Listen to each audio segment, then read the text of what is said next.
नमस्ते।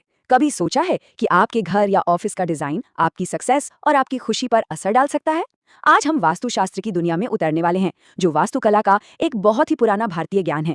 हम देखेंगे इसके कुछ ऐसे पावरफुल प्रिंसिपल्स जो हार्मोनियस स्पेसेस बनाने पर जोर देते हैं। तो सवाल सीधा सा है, क्या ये सच में हो सकता है कि हमारा घर या ऑफिस जिस तरह से बना है वो हमारी किस्मत, हमारी सेहत और हमारी तरक्की पर सीधा असर डाले? आप जानते हैं, वास्तुशास्त्र की पूरी नींव ही इसी एक सोच पर टिकी है कि हमारे आसपास की जगह है सिर्फ ईंट पत्थर का ढांचा नहीं है, बल्कि ये एनर्जी का एक जीता जागता फील्ड है। तो चलिए देखते हैं कि ये पुराने ग्रंथ आखिर कहते क्या है इस बारे में। तो आखिर ये वास्तुशास्त्र है क्या? देखिए, ये सिर्फ बिल्डिंग बनाने के रूल्स की कोई किताब नहीं है, नहीं। ये आर्किटेक्चर का एक बहुत ही पुराना, एक होलिस्टिक इंडियन सिस्टम है। आप इसको ऐसे समझ सकते हैं कि ये साइंस, आर्ट, एस्ट्रोनॉमी और ज्योतिष, इन सबका एक मिक्सचर है। और इसका एक ही मकसद है, ऐसा माहौल बनाना जहां पॉजिटिव एनर्जी बिना किसी रुकावट के फ्लो करे और वहां रहने वालों की जिंदगी बेहतर हो। तो आज के इस सफर में हम कहाँ कहाँ जाएंगे? सबसे पहले वास्तुशास्त्र का एक छोटा सा परिचय, फिर बात करेंगे घर के सेंटर यानी आंगन की।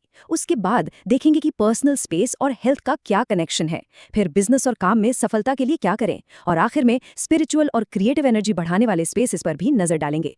तो चलिए शुरू करते हैं। तो शुरुआत करते हैं किसी भी घर के सबसे जरूरी हिस्से से, उसके दिल से, यानी आंगन से। वास्तु में इसे ही एनर्जी का मेन सोर्स माना जाता है। पुराने ग्रंथों में ना आंगन को बनाने का एक बहुत ही खास और जरूरी नियम बताया गया है। ये सिर्फ एक खाली जगह नहीं है, नहीं, इसकी जमीन की ढलान कैसी है, कहाँ से ऊंचा है, कहाँ से नीचा, ये सब तय करता है कि एनर्जी कैसे बहेगी। तो इसका डिजाइन बहुत ज्यादा मैटर करता है। तो नियम क्या है? नियम ये है कि अगर आपका आंगन बीच से धंसा हुआ हो, मतलब नीचा हो, और चारों तरफ से ऊंचा हो, तो इसका नतीजा बहुत ही सीरियस बताया गया है। ग्रंथों के मुताबिक ऐसा डिजाइन पुत्र के नाश का कारण बन सकता है। ये एक बहुत बहुत ही बड़ी चेतावनी है। और इससे एक बात तो साफ होती है कि वास्तु में स्ट्रक्चरल बैलेंस सिर्फ खूबसूरती के लिए नहीं, बल्कि परिवार की सलामती के लिए कितना ज्यादा जरूरी माना गया है। अच्छा, घर के सेंटर से अब थोड़ा आगे बढ़ते हैं और उन कमरों पर फोकस करते हैं जिनका सीधा असर हमारी पर्सनल हेल्थ और हमारे रिश्तों पर पड़ता है। और इस मामले में शायद सबसे जरूरी जगह है मास्टर बेडरूम, यानी पति पत्नी का कमरा। भाई, यही वो जगह है जहां हम सबसे ज्यादा वक्त गुजारते हैं। वास्तु में इसकी डायरेक्शन को लेकर एक बहुत ही इंपॉर्टेंट गाइडलाइन है, जिसका सीधा कनेक्शन हमारी हेल्थ से है। ग्रंथों के हिसाब से कपल का बेडरूम घर के नॉर्थ ईस्ट कोने में, जिसे ईशान कोण भी कहते हैं, कभी नहीं होना चाहिए।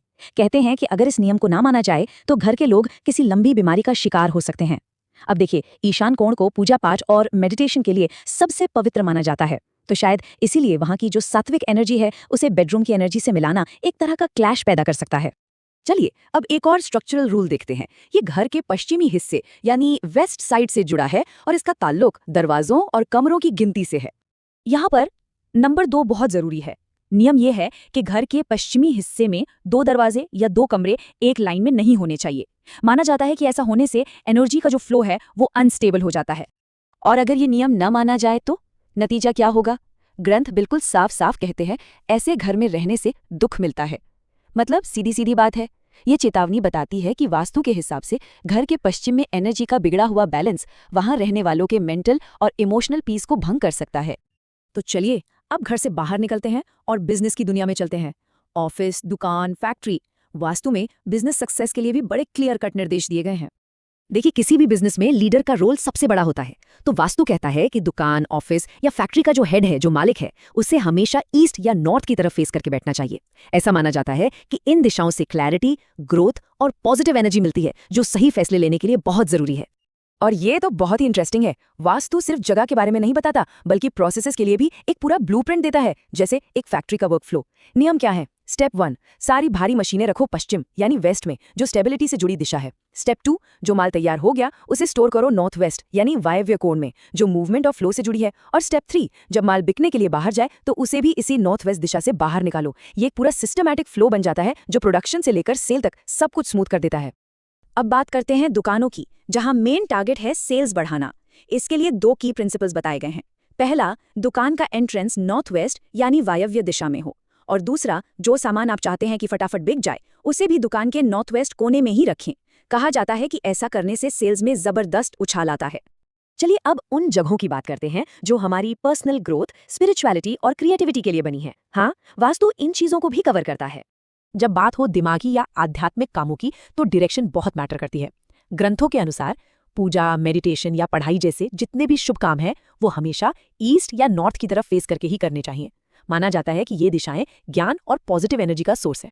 यहाँ तक कि क्रिएटिव आर्ट्स के लिए भी स्पेसिफिक डायरेक्शंस दी गई हैं। जैसे एक डांस हॉल बनाना हो तो उसे ईस्ट, वेस्ट, नॉर्थ वेस्ट या साउथ ईस्ट यानी आग्नेय कोण में बनाना अच्छा माना जाता है। और ये चीज़ दिखाती है कि वास्तु का मकसद जिंदगी के हर पहलू के लिए, चाहे वो काम हो, आराम हो या फिर कला, सबके लिए एक हार्मोनियस और एनर्जेटिक माहौल तैयार करना है। तो हमने अब तक कई सारे रूल्स और डायरेक्शंस की बात की है। चलिए एक बार इन सभी मेन पॉइंट्स को एक साथ देख लेते हैं ताकि ये समझना आसान हो जाए कि किस काम के लिए कौन सी दिशा बेस्ट है। तो जरा इस टेबल पर नजर डालिए। ये एक क्विक समरी है जो हमने अभी तक समझा। लीडर की सीटिंग, पूजा या पढ़ाई, इन सब के लिए ईस्ट और नॉर्थ सबसे अच्छी दिशाएं हैं। वहीं कपल के बेडरूम के लिए नॉर्थ ईस्ट को सख्ती से मना किया गया है। भारी मशीनरी के लिए वेस्ट डायरेक्शन है जो स्टेबिलिटी देती है, और जल्दी बिकने वाले सामान के लिए नॉर्थ वेस्ट जो मूवमेंट लाता है। और हाँ, डांस हॉल जैसी क्रिएटिव एक्टिविटीज के लिए तो कई ऑप्शंस हैं। ये समरी इन की प्रिंसिपल्स को याद रखने में बहुत मदद करती है। और बस इसी के साथ हम इस सफर के आखिर में आ गए हैं, लेकिन ये हमें एक बहुत गहरे सवाल के साथ छोड़ जाता है। आज के इस मॉडर्न आर्किटेक्चर और फास्ट पेस लाइफस्टाइल की दुनिया में क्या वास्तुशास्त्र जैसे ये पुराने सिद्धांत आज भी कोई मायने रखते हैं? क्या ये हमें सिखा सकते हैं कि हम अपने घर और ऑफिस को सिर्फ एक बिल्डिंग की तरह न देखें, बल्कि अपनी वेलबींग का एक जरूरी हिस्सा माने? इस पर सोचिएगा जरूर।